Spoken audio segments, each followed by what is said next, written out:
అసలు కలియుగం అంతమైపోతుంది అన్న మాటలు ఎంతవరకు నిజం? కష్టమే. ఒక మానవ జన్మ అనేది అంతం.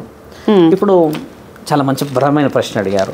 స్వర్ణయుగం దేవతలది మొదట, అవును. తర్వాత వెండి యుగం, ఆ తర్వాత రాగి ఇత్తడి యుగం అనాలి. అంటే పోల్చిన వివరణ చెప్తున్నా. ఇప్పుడు మనం ఉన్నది అక్షరాల ఇనుముతో పోల్చుకున్న యుగం.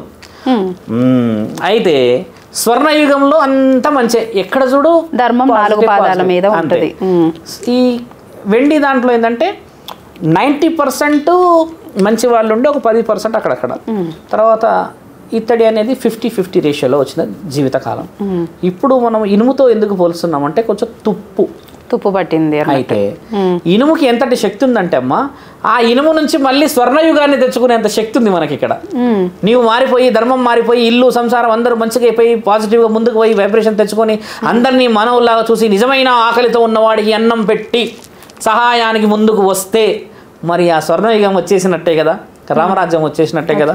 ఇప్పుడు ఆ యుగం లేదు ఇక్కడ. ఆ తుప్పు పట్టిన దాన్ని భూమిలోకి తొక్కేస్తున్నాం మనం. కాబట్టి ఏంటంటే మీరు అన్నది స్వర్ణయుగం అనేది పరమాత్ముడిచి ఆజ్ఞ. ఈ యొక్క కలియుగంలో 4వ పాదం మీద మనం ఉండడం అనేది కూడా పరమాత్ముడి ఆజ్ఞ. ఈ కలియుగం మళ్ళీ ఈ గడిచిన ఇన్ని సంవత్సరాలను వెనక్కి తీసుకుపోయే శక్తి ఉందమ్మా. కానీ మనకంత ఓపిక లేదు. 40 సంవత్సరాలు అయితే కరెక్ట్గా ఇక్కడ స్టంట్ పడాలి. అప్పుడే ఈయన 40 ఏళ్ళు అని చెప్తారు. 40 ఏళ్ళకి హార్ట్ అటాక్ రావాలి, లేకపోతే ఆయన వీడు బతుకున్నాడా ఇంకా. చాలా కష్టం అయిపోతుంది. కలియుగం అంతా ఉన్నది తల్లి. ఉందా స్వామి? అంటే ఏమన్నా ఉంటాయా, సిగ్నల్స్ వస్తాయా ఇది అంతమని చెప్పడానికి? చాలా మంచి ప్రశ్న. అభం శుభం తెలియని అమాయకులని ఈరోజు పీల్చుకు తింటున్నారు రాక్షసుల్లాగా. తర్వాత అమాయకులైన స్త్రీలని మత్తు పానీయాల ద్వారా వశీకరించుకుంటున్నారు కామ కోరికలతో. నమ్మిన కడుపులో మీరన్నా ఇందాక ఒక ఆడపిల్ల నచ్చేసారంటున్నారుగా, అలాంటి వాళ్ళని ఒక కామమని ఆ 10 నిమిషాల సుఖం కోసం రక్తాన్ని కూడా పూడ్చేస్తున్నాం. ఇలాంటి మంచి మంచి మంచి మంచి ఇన్సిడెంట్స్ని పరమాత్ముడు చాలా దగ్గరగా చూపిస్తున్నాడు. మీరు బాగా గమనించాల్సింది ఏంటంటే కలియుగం అంతం ఎప్పుడో మొదలైంది, స్టార్ట్ అయిపోయింది. ఇప్పుడు ఎంత అసలు ఊహించిన పరిణామం తల్లి. అసలు ఒక డాక్టర్ని రేప్ చేయడం ఏందమ్మా, ఆ దిశ అన్న ఒక అమ్మాయిని చాలా భయంకరం. ఒక 6 సంవత్సరాలు ఉన్న వాళ్ళని చేసేవాళ్ళు ఎవరమ్మా?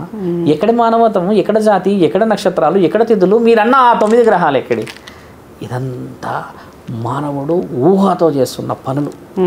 ఊహతో ఆ ఊహని కదా కట్ చేయాలంటున్నాను నేను. కౌన్సిలింగ్స్, ఒక రేప్ చేసిన వ్యక్తిని అరెస్ట్ చేస్తున్నాం మనం, బాగా గుర్తుపెట్టుకోండి.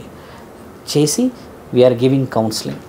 ఎలా చేసావు, ఏ విధంగా చేసావు, ఎలా ఉందని, వై వెన్ వేర్ అన్నట్టు ఉంది. దెన్ ఆ విషయానికి వస్తే ఆ రేప్ చేసిన ఆ స్త్రీ చాలా చాలా అవమానాలు పాలైతే, రేప్ చేసిన విషయానికి వచ్చినప్పుడు వాళ్ళ తల్లిదండ్రులను ఎందుకు కౌన్సిలింగ్ చేయట్లేదు ఈ సమాజం?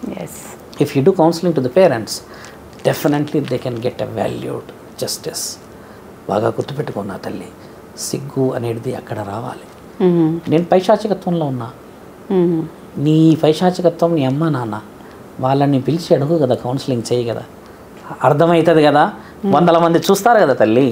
అప్పుడన్నా మనకు కొంచెం రాదా జ్ఞానం? ఆడపిల్ల అమాయకమో లేకపోతే ఏదో విధంగా నువ్వు పట్టుకున్నావో తిట్టుకున్నావో ఏదో చేసావు, కానీ కౌన్సిలింగ్ అనేది ఎక్కడ జరుగుతుంది, ఎక్కడ జరగాలి అంటున్నాను. నిజమే కదా. తల్లిదండ్రుల నుంచి వస్తే ఆ తల్లిదండ్రులకు భయం, ఆ తర్వాత మిగతా వాళ్ళకి భయం. This is called a differences changes in generations. Generation మారాలి అని అడగకూడదు. అంటే మనిషి మెదిలే క్రూరత్వమే కలియుగ అంతానికి కారణం, అంతే కదా స్వామి? అబ్సల్యూట్. చేయకూడని పనులు చేయడం, అందరినీ హింసించడం, ఇదేనా కలియుగానికి? కలియుగం అంటే హింసించడం కాదు. కలియుగం అంటే ఒక మనిషి నమ్మిన వాడిని వెన్నుపోటు పడవడం.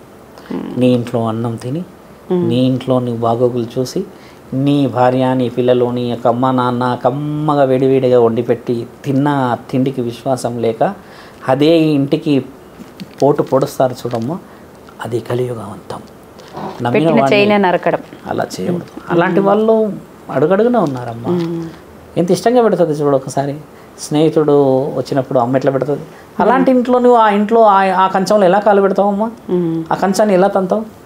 ఒక్క క్షణం గుర్తు చేయవా ఒక ఇల్లు అది నాలాంటిదే అని? అలా చేసినప్పుడు ఎన్ని ఇల్లులు బయటపడ్డాయి ఈ రోజుల్లో? ఎంతమంది రోడ్డున లేరు ఈ రోజుల్లో?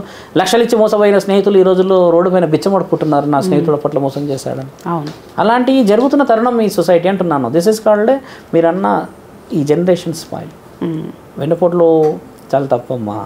నమ్మినవాడు మోసం చేయడం ఎందుకు, అది కనిపెట్టలేక వీడున్నాడు, వీడేమో నా బెస్ట్ ఫ్రెండ్ అనుకోని వాడికేమో అలా ఇంకో best ఉన్నారు friend ఇలాను ఉన్నాడు. ఉన్నారు. అలా ఉండేది నువ్వు కనిపెట్టడమే తల్లిదండ్రులు చేయాలి అంటున్నా. తల్లిదండ్రులు అప్పటికీ చెప్తూనే ఉంటారు, తల్లి నమ్మకు వినురా వినురా అంటారా, వీడు వినాడు. నా స్నేహితుడు అంటాడు 1 గంటలకు వస్తా అంటాడు, 2 గంటలకు వస్తా అంటాడు. చూడమ్మా, ఈ 25 తరుణాల వరకు ఏం కాదు, 25 తర్వాత ఈ జీవితం అంతా గుర్తు చేసుకొని బాధపడతారు.